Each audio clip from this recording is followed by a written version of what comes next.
প্রিয় দর্শক, স্বাগত জানাচ্ছি চ্যানেল 24 এর ব্যবসা বাণিজ্য বিষয়ক সাপ্তাহিক অনুষ্ঠান fit elegance business times co sponsor NRB Islamic life insurance limited, powered by Ira Infotech limited. আমি ইপসিতা জামান থাকবো পুরো অনুষ্ঠান জুড়ে।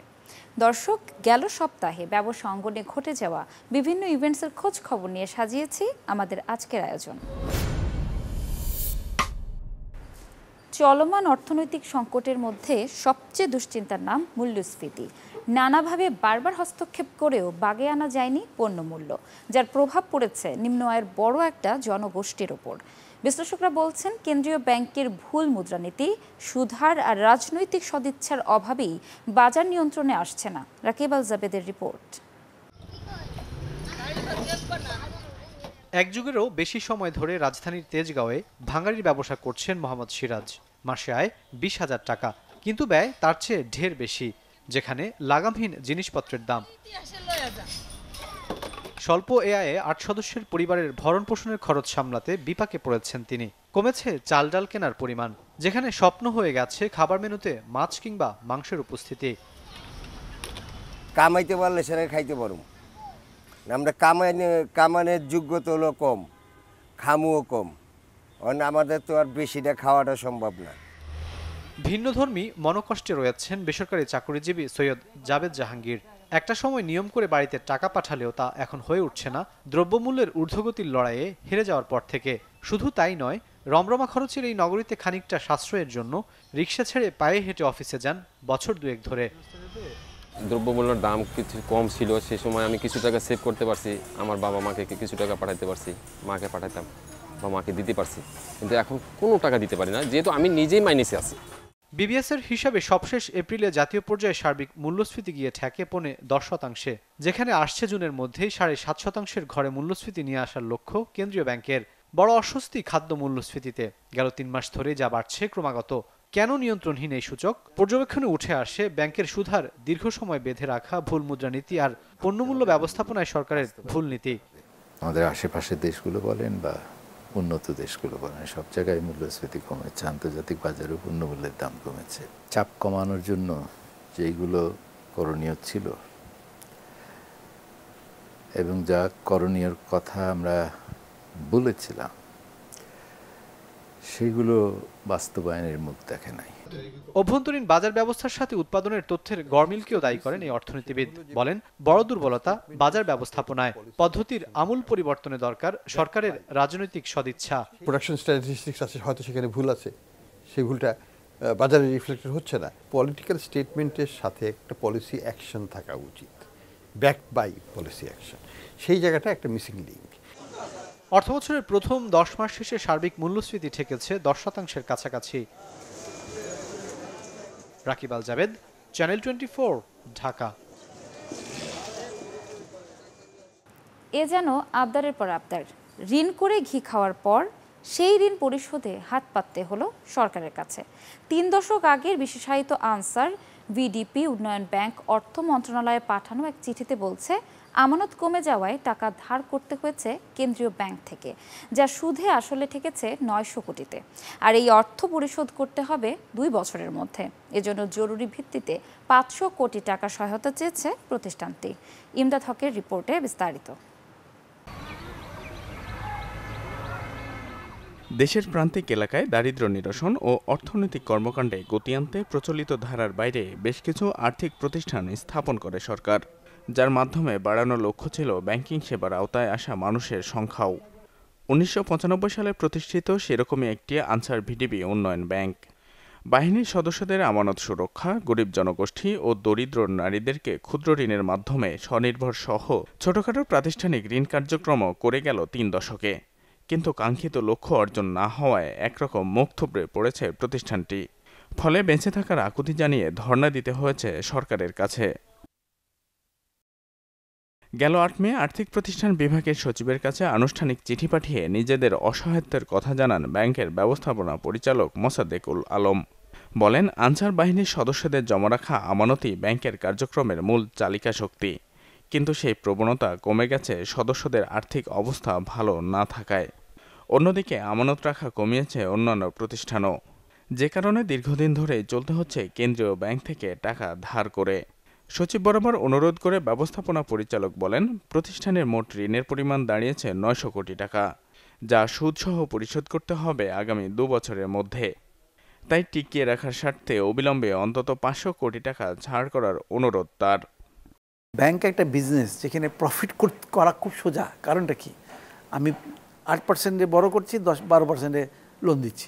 এখন যেভাবে টাইটনিং করতে হচ্ছে ফিসকাল পলিসিতে, এখানে তো সরকারের কোনো স্কোপই নাই মানে ভর্তুকি দেওয়ার, সেটা ব্যাংক হোক নন ব্যাংক হোক। তো সেজন্য এটার কোনো এটা আমার মনে হয় না যে এটার কোনো একটা যুক্তি আছে। চিঠিতে বলা হয়, গেল বছর পর্যন্ত সরকারি অংশের ডিভিডেন্ড বাবদ 27.5 কোটি আর কর্পোরেট ট্যাক্স পরিশোধ করা হয়েছে 73.5 কোটি টাকা, আর ঋণ বিতরণ করা হয়েছে 15.5 লাখ গ্রাহকের মাঝে প্রায় 10,000 কোটি টাকা। আর গেল বছরে মুনাফার পরিমাণ প্রায় 7.5 কোটি। ওটা কি ব্যাড ল্যান্ড হিসেবে তার শেষ করে দেবে তারা, যে লোন ফেরত আসবে না? এটা কোথায় যাবে এই টাকাটা? এটা কাকে দিবে? ক্যাপিটালের জন্য দিবে, নাকি লোন হিসাবে দিবে, নাকি জাস্ট সদকায়ে জারিয়া? দেশে বর্তমানে আনসার সদস্য সংখ্যা 61 লাখ, যাদের অর্ধেকই নারী। আর তাদের কল্যাণে প্রতিষ্ঠিত এই ব্যাংকটির অনুমোদিত মূলধন 1000 কোটি টাকা। ইমদাদ হক, চ্যানেল 24, ঢাকা। 2022 সালে বিশ্বব্যাপী রেমিটেন্স ছাড়িয়েছে 831 বিলিয়ন মার্কিন ডলারের ঘর। বিশ্বব্যাংকের তথ্যে প্রথমবারের মতো স্বল্প ও মধ্য আয়ের দেশগুলিতে বিদেশি প্রত্যক্ষ বিনিয়োগের পরিমাণকে ছাড়িয়ে গেছে আন্তর্জাতিক রেমিটেন্সের এই প্রবাহ। প্রথম দেশ হিসেবে 100 বিলিয়ন ডলার অতিক্রম করে তালিকার প্রথম ভারত। এই তালিকায় বাংলাদেশের অবস্থান 8ম। নাদিয়া ইসলাম তুলির রিপোর্ট। একটি দেশের মানব উন্নয়ন ও অর্থনৈতিক প্রবৃদ্ধির চালক হিসেবে কাজ করে এর রেমিটেন্স প্রক্রিয়া। সাধারণ অর্থে আন্তর্জাতিক রেমিটেন্স বলতে বিদেশে বসবাসরত চাকরিজীবীদের কাছ থেকে তাদের নিজ দেশে অর্থ পাঠানোর প্রক্রিয়াকে বোঝানো হয়। ওয়ার্ল্ড মাইগ্রেশন রিপোর্ট 2024-এর হিসাবে প্রথমবারের মতো স্বল্প ও মধ্যম আয়ের দেশগুলিতে বিদেশি প্রত্যক্ষ বিনিয়োগের পরিমাণকে ছাড়িয়ে গেছে এই রেমিটেন্স প্রবাহ। প্রতিবেদনে বলা হয়েছে, 2000 থেকে 2022 সালের মধ্যে আন্তর্জাতিক রেমিটেন্স বেড়েছে 650%, 128 বিলিয়ন থেকে বেড়ে যা দাঁড়িয়েছে 831 বিলিয়ন মার্কিন ডলারে। তথ্য বলছে, 2022 সালে বিশ্বের অন্যান্য দেশের সাথে টেক্কা দিয়ে সর্বোচ্চ রেমিটেন্স অর্জন করেছে ভারত। আর লক্ষ্যমাত্রা অর্জনে এটি প্রথম দেশ যারা 100 বিলিয়ন ডলার অতিক্রম করতে সক্ষম হয়েছে, অর্থের হিসাবে যার পরিমাণ 111 বিলিয়ন মার্কিন ডলার। প্রতিবেদন অনুযায়ী রেমিটেন্স গ্রহণে ভারতের পরে শীর্ষস্থানে আছে মেক্সিকো। 2015 সালে 26 বিলিয়ন রেমিটেন্স অর্জন করা এই দেশটি 2022 সালে নিজেদের দেশে এনেছে 61 বিলিয়ন মার্কিন ডলার। তবে এই প্রতিযোগিতায় আগের চেয়ে পিছিয়ে বৃহত্তম অর্থনীতির দেশ চীন। 2015 সালে প্রায় 64 বিলিয়ন ডলার নিজেদের ঘরে তুলতে পারলেও এবার তা কমে হয়েছে 51 বিলিয়ন ডলার। এদিকে আন্তর্জাতিক রেমিটেন্স গ্রহণকারী দেশের মধ্যে 8ম বাংলাদেশ। 2022 সালে বাইরে বসবাসকারী অভিবাসীদের কাছ থেকে দেশের রেমিটেন্স এসেছে 21.5 বিলিয়ন ডলার। বিশ্বব্যাপী সব মিলিয়ে আন্তর্জাতিক অভিবাসী আছে প্রায় 281 মিলিয়ন, যারা প্রত্যক্ষ ও পরোক্ষভাবে নিজ দেশের রেমিটেন্স বাড়াতে সহায়তা করে যাচ্ছে। Nadia Islam Tuli, channel 24। Branch QR teller service উদ্বোধন করল প্রিমিয়ার ব্যাংক পিএলসি। সর্বাধুনিক ডিজিটাল এ প্রযুক্তির মাধ্যমে গ্রাহকদের গতানুগতিক চেক বই কিংবা ডেবিট কার্ডের মাধ্যমে ক্যাশ উত্তোলনের বিকল্প হিসেবে ব্রাঞ্চ কিউআর কোড স্ক্যান করে খুব সহজে এবং নিরাপদে অর্থ উত্তোলন ও ব্রাঞ্চ ভিত্তিক লেনদেন আরও স্বাচ্ছন্দ্যময় করবে। প্রিমিয়ার ব্যাংকের প্রধান কার্যালয় ইকবাল সেন্টারে ব্যাংকের পরিচালনা পর্ষদের সম্মানিত সদস্য এবং রিস্ক ম্যানেজমেন্ট কমিউনিটির চেয়ারম্যান এম ইমরান ইকবাল, ব্যবস্থাপনা পরিচালক ও প্রধান নির্বাহী Mohammad Abu Jafar branch QR teller সার্ভিসের আনুষ্ঠানিক উদ্বোধন করেন। অনুষ্ঠানে অন্যান্যদের মধ্যে উপস্থিত ছিলেন ব্যাংকের এসিভিপি কার্ডস অ্যান্ড এডিসি বিভাগ প্রধান Mohammad Marufur Rahman Khan, EVP brand marketing ও কমিউনিকেশন বিভাগের প্রধান মোহাম্মদ তারিক উদ্দিন, ইভিপি আইটি বিভাগ প্রধান মোহাম্মদ সাব্বির হাসান চৌধুরী সহ ব্যাংকের অন্যান্য ঊর্ধ্বতন কর্মকর্তাবৃন্দ। প্রিয় দর্শক, fit elegance business times co sponsor NRB Islamic life insurance limited, powered by Ira Infotech limited. সময় হলো একটি বিরতির, আমাদের সঙ্গেই থাকুন।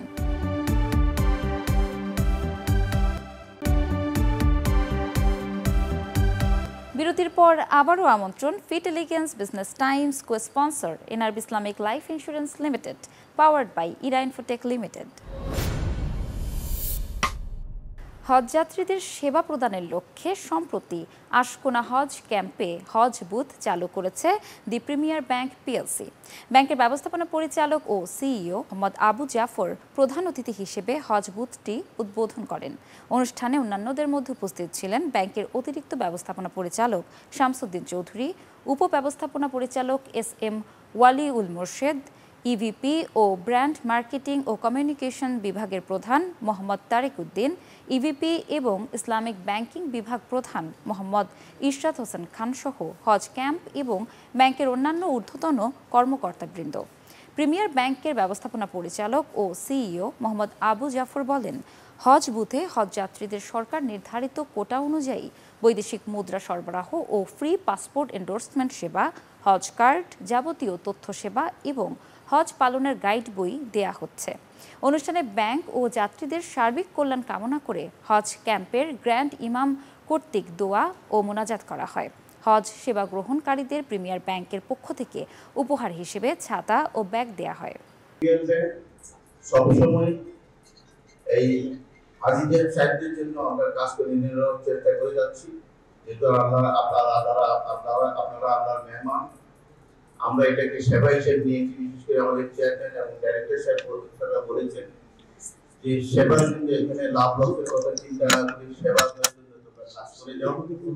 আমরা সেইভাবে এগিয়ে যাচ্ছি এবং সেইভাবে কাজ করছি। এবং আপনারা যারা এখানে যাচ্ছেন আল্লাহর ঘরে আল্লাহর মেহমান হিসেবে, আমরা দোয়া করব যেন আপনারা সহজভাবে ব্যবস্থা পালন করে আসতে পারেন এবং আপনারা আমাদের জন্য দোয়া করবেন যেন আমরা আমাদের ব্যাংকটা এবং আমরা সবাই ভালো থাকি। আমরা আপনাদের যতগুলো সহজ কাজ করার জন্য যত ধরনের সাপোর্ট আছে আমরা ইনশাআল্লাহ করে যাব। আপনারা জানেন প্রিমিয়ার ব্যাংক 1999 সালে তার যাত্রা শুরু। আজকে প্রায় ব্রাঞ্চ নেটওয়ার্কের মাধ্যমে আজকে প্রায় 136টা ব্রাঞ্চ, 67টা সাব ব্রাঞ্চ এবং 170টা এজেন্ট ব্যাংকের মাধ্যমে সারা দেশে আমরা ব্যাংকিং সেবা দিয়ে আসছি। তার পাশাপাশি আমাদের যারা মুসলিম ধর্মপ্রাণ মানুষ আছে তাদেরকে সেবা করার জন্য আমরা দুইটা পূর্ণাঙ্গ ইসলামিক ব্রাঞ্চ, একটা ঢাকায় একটা সিলেটে, এবং আমাদের ইসলামিক উইন্ডোর আছে প্রায় 25টার মতো সারা দেশে, এবং আমাদের বাকি 201টা উইন্ডোর মধ্যে সবাই যেন ইসলামী সেবা দিতে পারে এই ধরনের সুযোগ সুবিধা দিয়ে আমরা ইসলামী সেবা যেন দিতে পারে সেই সুযোগ সুবিধা আমরা দিয়ে আসছি। রপ্তানি বাণিজ্যে গুরুত্বপূর্ণ অবদানের স্বীকৃতি স্বরূপ সিআইপি 2022 পেলেন 184 জন। 9 মে রাজধানীর এক 5 তারকা হোটেলে বাণিজ্য মন্ত্রণালয় ও রপ্তানি উন্নয়ন ব্যুরো আনুষ্ঠানিকভাবে তাদের হাতে সিআইপি কার্ড তুলে দেয়। বাণিজ্য মন্ত্রণালয়ের সিনিয়র সচিব তপন কান্তি ঘোষের সভাপতিত্বে অনুষ্ঠানে প্রধান অতিথি হিসেবে উপস্থিত ছিলেন বাণিজ্য প্রতিমন্ত্রী আহসানুল ইসলাম টিপু। অনুষ্ঠানে বাণিজ্য প্রতিমন্ত্রীর কাছ থেকে সিআইপি কার্ড ও সম্মাননা স্মারক গ্রহণ করেন এফবিসিসিআই এর ভাইস প্রেসিডেন্ট ও টেকনো মিডিয়া লিমিটেডের ব্যবস্থাপনা পরিচালক যশোধা জীবন দেবনাথ, ঢাকা জুট ইন্টারন্যাশনালের ম্যানেজিং পার্টনার গণেশ চন্দ্র সাহা। তারা এই নিয়ে একাধিকবার সিআইপি কার্ড পেলেন। দেখুন, সিআইপি একটা মানে স্ট্যাটাস, এই স্ট্যাটাসের মাধ্যমে কিন্তু যারা ব্যবসায়ীর সমাজ যে থেকে যারা এই বাণিজ্য মন্ত্রণালয় থেকে গত পরশু দিনকে 184 জনকে দিল এবং শিল্প মন্ত্রণালয় থেকে দেয়, আমাদের ওয়েজ আর্নারদের আমাদের ওয়েজ আর্নার মিনিস্ট্রি থেকে দেয়, 3টে মন্ত্রণালয় থেকে সিআইপি কার্ড দেয়। সিআইপি কার্ডটা একটা বিশেষত্ব, একটা যে মানুষকে অনুপ্রেরণা দেওয়া, সরকার প্রদত্তভাবে সরকার যে সম্মান, ব্যবসায়ীদের সম্মান দেখানো। মাননীয় প্রধানমন্ত্রী যে স্বপ্ন 41 সালে যে উন্নত দেশে যাবে, আমাদের 31 সালে যে সাস্টেনেবল ডেভেলপমেন্ট হবে এবং 26-এ যে আমাদের এলডিসি গ্রাজুয়েশনের যে প্রস্তাবনা রাখা হয়েছে সেগুলো কিন্তু বাস্তবায়ন অনেকটাই সুবিধা হবে। সরকার এবং ব্যবসায়ী বান্ধব সরকার হিসেবে ইতিমধ্যেই পরিগণিত হচ্ছে। মাননীয় প্রধানমন্ত্রী সেভাবেই কাজ করে যাচ্ছে। আমার একটা জিনিস ছিল, ব্যাংকিং ব্যবস্থাটা প্রধানমন্ত্রীর একটু গুরুত্ব দিয়ে দেখার জন্য আমি আহ্বান জানাই। উদ্বোধন করা হলো এসটি ইনস্টিটিউট অব মোবাইল টেকনোলজির বর্ধিত ক্যাম্পাস। প্রতিষ্ঠানটির কর্ণধার এবং সিইও মোহাম্মদ শাহিন শেখের সভাপতিত্বে বুধবার রাজধানীর হাতিরপুলে এই অনুষ্ঠান হয়।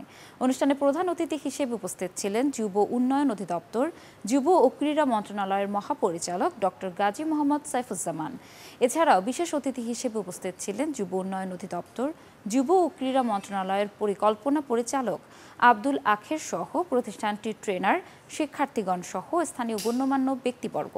ST institute of mobile technology 2021 সালে মাত্র 8 জন শিক্ষার্থী নিয়ে যাত্রা শুরু করলেও বর্তমানে প্রতিষ্ঠানটিতে প্রায় 11শত শিক্ষার্থী হাতে কলমে মোবাইল সার্ভিসিংয়ের উপর ট্রেনিং নিচ্ছে।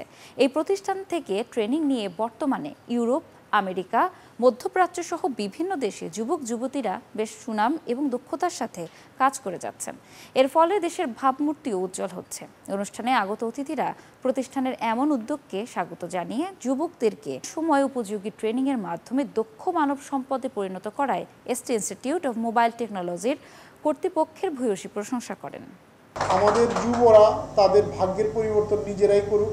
প্রচলিত ধারার যে চাকরি, সেই চাকরির বাইরে যে নিজের দক্ষতাকে প্রয়োগ করে নিজের ইতিবাচক পরিবর্তন নিয়ে আসা এবং নিজের পরিবারের, সমাজের, রাষ্ট্রের একটি অর্থনৈতিক ভিত্তি মজবুত করা, এই দক্ষতা অর্জনে এই ইনস্টিটিউট অত্যন্ত ভালো কাজ করছে। এবং আমরা স্বপ্ন দেখি একসময় এদের মাঝখান থেকেই কেউ হয়তো নিজেই একটা সফটওয়্যার তৈরি করবে, নিজেই একটা অ্যাপ্লিকেশন তৈরি করবে এবং নিজেরাই মোবাইল তৈরি করবে এবং আগামী দিনের প্রযুক্তিতে আমাদের দেশের যে সম্ভাবনাকে কাজে লাগাবে। আমি তাদের সবার সাফল্য কামনা করছি। মোবাইলের যে মাল্টিন্যাশনাল কোম্পানিগুলো বাংলাদেশে আছে, সেই কোম্পানিতে যদি আপনার জব করতে হয় মিনিমাম একাডেমিক কোয়ালিফিকেশন লাগবে, ইলেকট্রিক অ্যান্ড ইলেকট্রনিক্সের উপর ডিপ্লোমা করা থাকতে হবে এবং মোবাইলের উপর পারদর্শী হতে হবে, দেন সেখানে আপনি জব পাবেন। সেই ধরনের মাল্টি ন্যাশনাল কোম্পানি থেকে আমি আমার ইনস্ট্রাক্টর বা টিচারদেরকে ওখান থেকে নিয়ে আসি।